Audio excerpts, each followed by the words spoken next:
What is up, everybody, and welcome to my review of Strange Darling. This is a film that I actually saw almost a year ago at this point at last year's Fantastic Fest, where it had its premiere, and it ended up being one of my favorite films of the festival. So I had been eagerly waiting for all of you to be able to check this thing out, and it's coming to select theaters this weekend.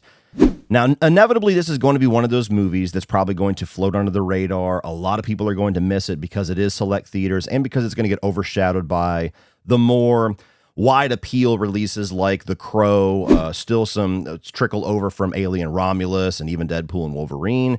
But this is one of those movies I want you guys to seek out, whether it's in select theaters if you have one near you or when it eventually comes to streaming services, because this is one of the most unique and interesting movies that I've seen over the last couple of years. But it's also a movie that's very tricky to review. So as you can see, I don't normally do my standard movie reviews sitting at my desk, but in the spirit of a movie that has a lot of twists and turns, I figured I'd take a twist and turn and have a little different setting to talk about this one, because it's going to be tough to review this while not giving almost anything away. This is one of those films that I encourage you to walk in as blind as possible. Don't read a synopsis past what I'm going to tell you. Do not watch a trailer. Do not look into any of the other reviews or any of the commentary on it.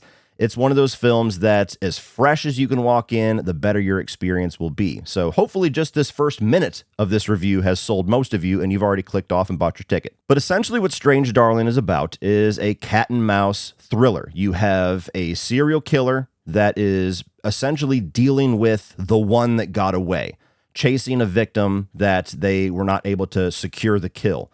And it's told out of sequence, and it goes for a lot of different twists and turns and really plays with a lot of your expectations of the common tropes and cliches of this subgenre. But really quick before we dive into all the reasons why you need to keep this movie on your radar, while a lot of us don't necessarily have the looming threat of a serial killer on our back, all of us are open to the threat of having our personal information leaked online and used against us. So protect yourself by checking out the sponsor of today's video, Aura. Have you ever Googled yourself and been shocked to find out how much of your personal information is just readily available on public listing sites? True story, one time I Googled my own name, and not only did I find a lot of current personal information, but I found phone numbers and addresses dating back over a decade. And the unfortunate reality is that data brokers make an absolute killing selling all of your personal information to spammers, robocallers, or really anybody that's willing to pay for your personal info. Your full name, home address, phone number, closest living relatives, medical records, it's all out there. Well, luckily the sponsor of today's video, Aura, is here to help by identifying these data brokers leaking your information and even submitting opt-out requests on your behalf. Legally, these data brokers do have to wipe your information if you instruct them to do so, but they make it extremely difficult for you to do that. So why not just let Aura do all the heavy lifting for you? Recently, AT&T revealed that over 73 million customer records, existing and former, were released onto the dark web.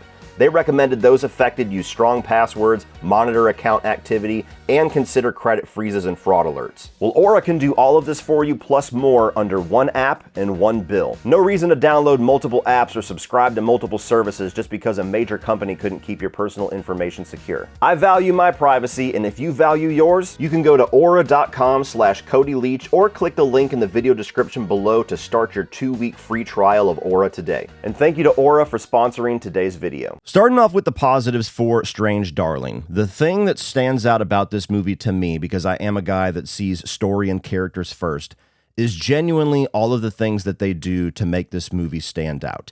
And one of the best ways that they do that is because it is told out of sequence. It's told in chapters, and you get like chapter 3 first, and then chapter 2 and chapter 5. Like, it bounces all around at different timelines in this story.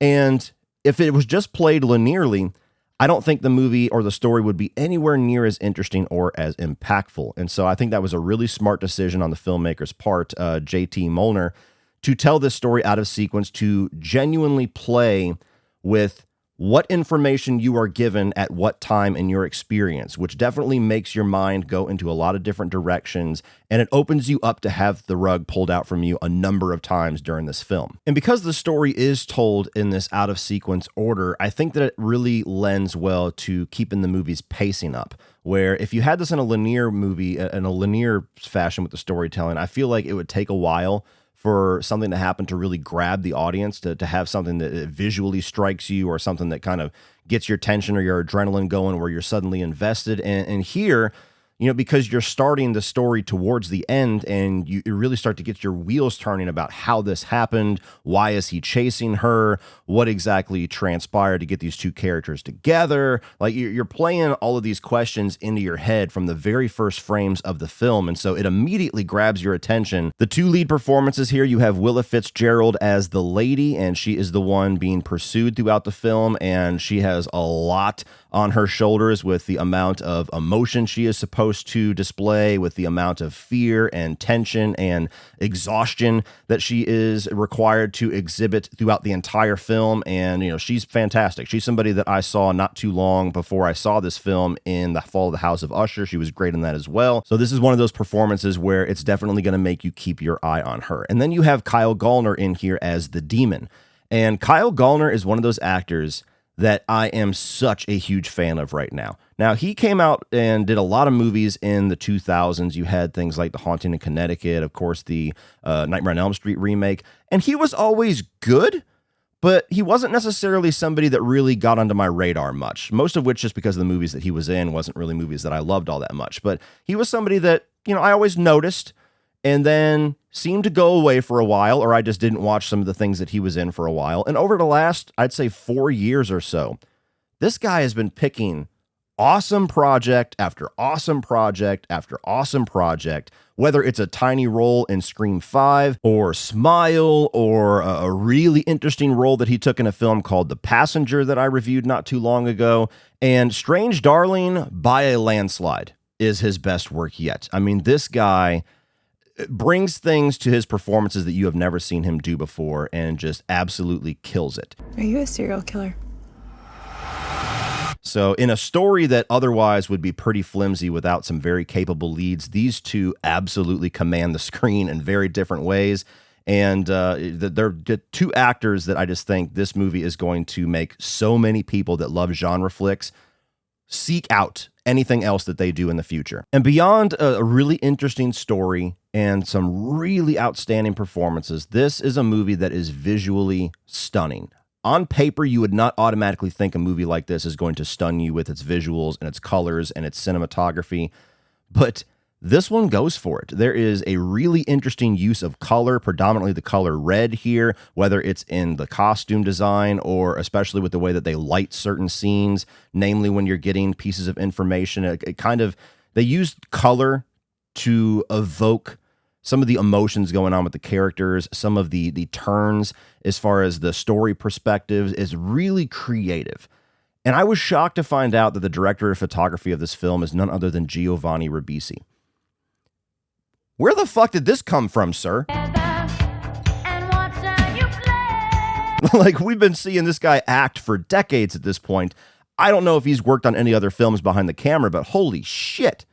He did a fantastic job with this movie. And very wisely, the sequences in the film where this is most apparent, where they're really trying to get at you with the visuals, are during some of the slower scenes. Like, you have some very intense sequences, you have chase sequences, you have driving sequences, you have, kills and things like that going on. And when the movie actually pauses to have these quieter moments, to kind of let the air go still in the story, that's where they really try to wow you with some of these visuals. And it just makes it for a really interesting experience that even if things slow down, you never really lose interest in what is going on because visually things are still moving at a really interesting clip. Even in some of the costume choices in here with the clothes that the main characters are wearing, which do change periodically throughout the film, even the clothes and the color of the costume design seems to also kind of play into evoking the mental state of the character at the time. Like it's simple things in a movie that traditionally would just be this very quick little decision that's not really playing into the themes or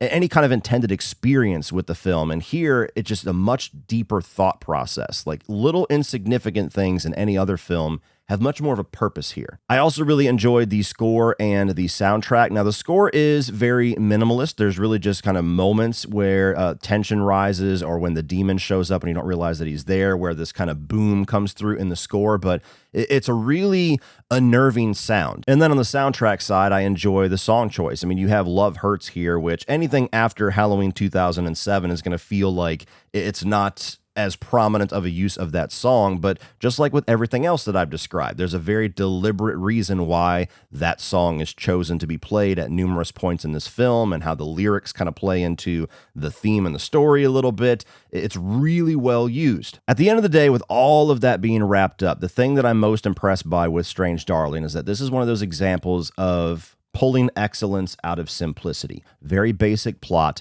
very low budget type film, very simple storyline, especially if you look at it in a linear fashion. But because of all of these really interesting, deliberate choices in the creative process, behind the camera, in front of the camera, it really rises up to be something that stands out much more than it should. The whole is much greater than the sum of its parts. Here, kitty, kitty, kitty. Moving on to the mixed, I really just want to notate something about the film that some of you might need to keep on your radar, because kind of to my surprise, it was something that drove a lot of people out of the theater when I saw this screening at Fantastic Fest.